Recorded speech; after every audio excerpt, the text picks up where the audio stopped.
In the pantheon of American comedy, few names resonate as strongly as Jack Benny. Born Benjamin Kubalski on February 14, 1894, in Chicago, Illinois, Benny was more than just a comedian. He was a cultural icon, a pioneer who helped shape the landscape of 20th-century entertainment. With his impeccable timing, deadpan delivery, and a persona that blended vanity, frugality, and self-deprecating humor, Benny carved out a niche in the hearts of millions. But behind the laughter, the pauses that spoke volumes, and the legendary stinginess, there was a man of complexity and depth, whose life was as rich and nuanced as the characters he portrayed. Jack Benny's journey into the world of comedy began inauspiciously. Born to Jewish immigrants from Eastern Europe, Meyer and Emma Kubalski, Benny grew up in Waukegan, Illinois, a small town that would later become synonymous with his name. His father owned a local saloon before transitioning into the haberdashery business, while his mother focused on raising Benny and his younger sister, Florence. From a young age, Benny displayed a natural talent for the violin. At 6 years old, he began taking lessons, and by the time he was a teenager, he was performing in local vaudeville shows. These early performances were marked by Benny's ambition to become a concert violinist, a dream that, while never fully realized, remained a lifelong passion. The violin, in fact, would become a staple of his comedic persona, symbolizing both his supposed lack of talent and his enduring dedication to the craft. However, it wasn't long before Benny discovered that his true talent lay not in playing the violin but in making people laugh. The young entertainer's first taste of comedic success came during his vaudeville performances, where his wit and timing began to shine. It was in these early years that Benny developed the comedic style that would define his career: the slow burn, the carefully timed pause, the ability to make audiences laugh with a single look or a well-placed word. By the 1920s, Benny had become a fixture on the vaudeville circuit, performing alongside other budding stars of the era. But Benny's road to fame was not without its challenges. The world of vaudeville was highly competitive, and Benny, like many performers of his time, had to contend with the pressures of constant travel, the unpredictability of live audiences, and the ever-present need to keep his material fresh and engaging. Yet, it was these challenges that honed Benny's skills, sharpening his comedic instincts and preparing him for the next big leap in his career.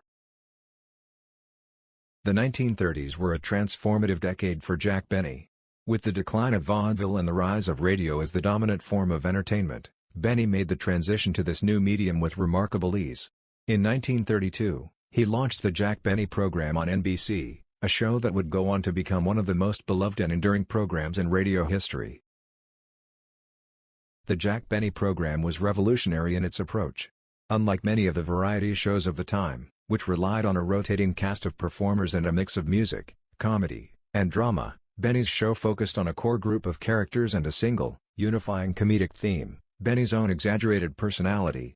The show's humor was rooted in Benny's interactions with his supporting cast, including Eddie Anderson as Rochester, Benny's loyal but sharp-tongued valet, and Mary Livingstone, Benny's wife, who played his sarcastic secretary. The radio show was where Benny's miserly persona truly came to life. His on-air character was a man who was perpetually 39 years old, painfully vain, hopelessly inept at playing the violin, and notoriously tight-fisted.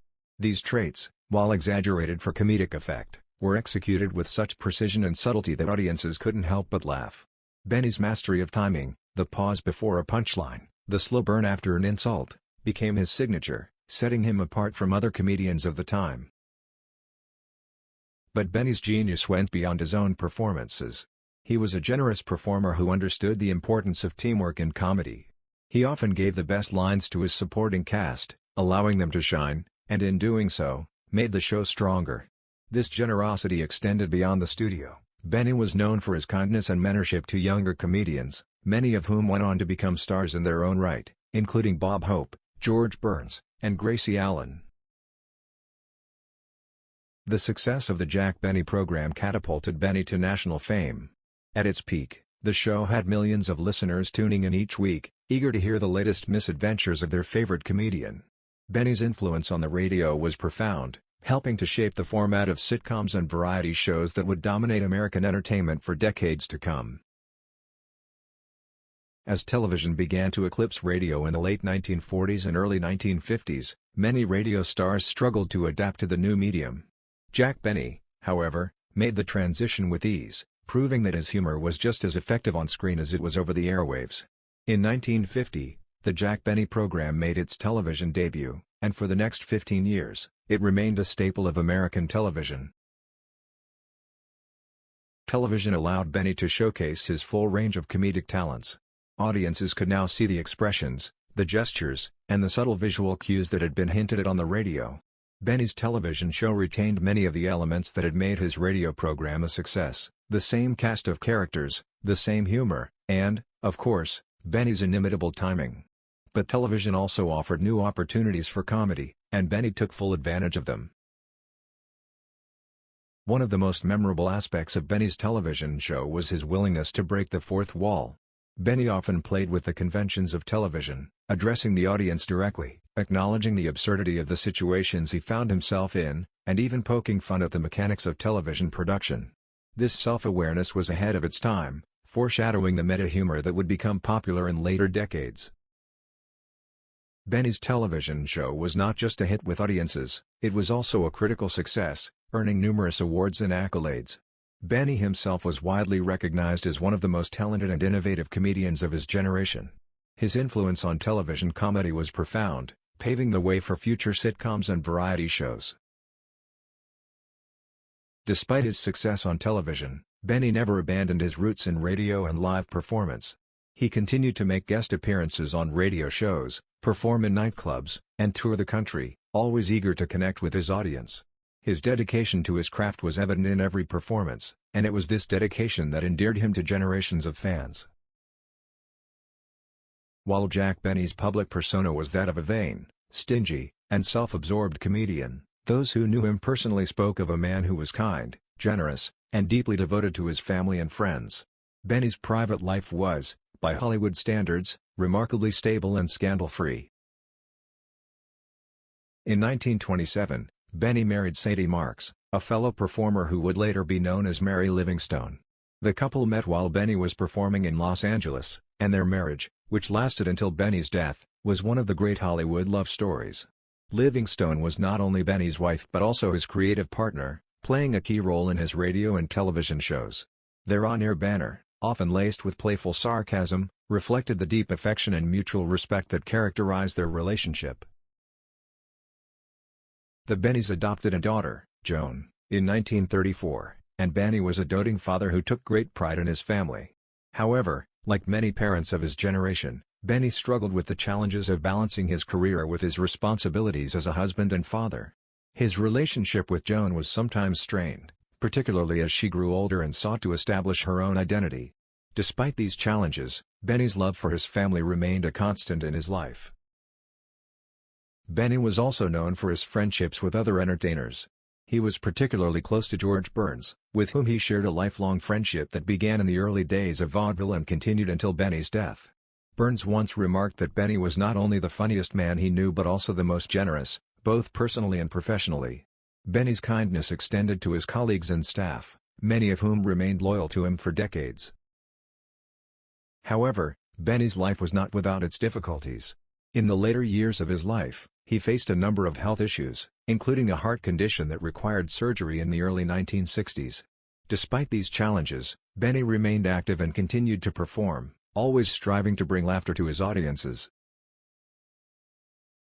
The final years of Jack Benny's life were marked by both professional triumphs and personal challenges.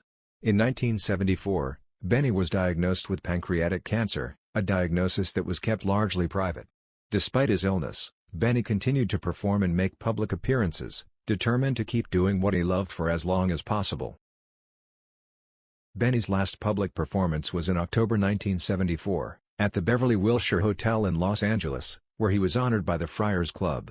The event, which was attended by many of Benny's friends and colleagues, was a celebration of his long and illustrious career.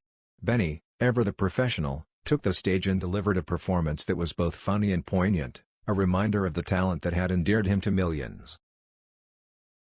But behind the scenes, Benny's health was deteriorating rapidly. By November, he was too ill to continue performing, and he was admitted to the hospital in Los Angeles. Despite the best efforts of his doctors, Benny's condition worsened, and on December 26, 1974, he passed away at the age of 80. Benny's death was a profound loss to the world of entertainment.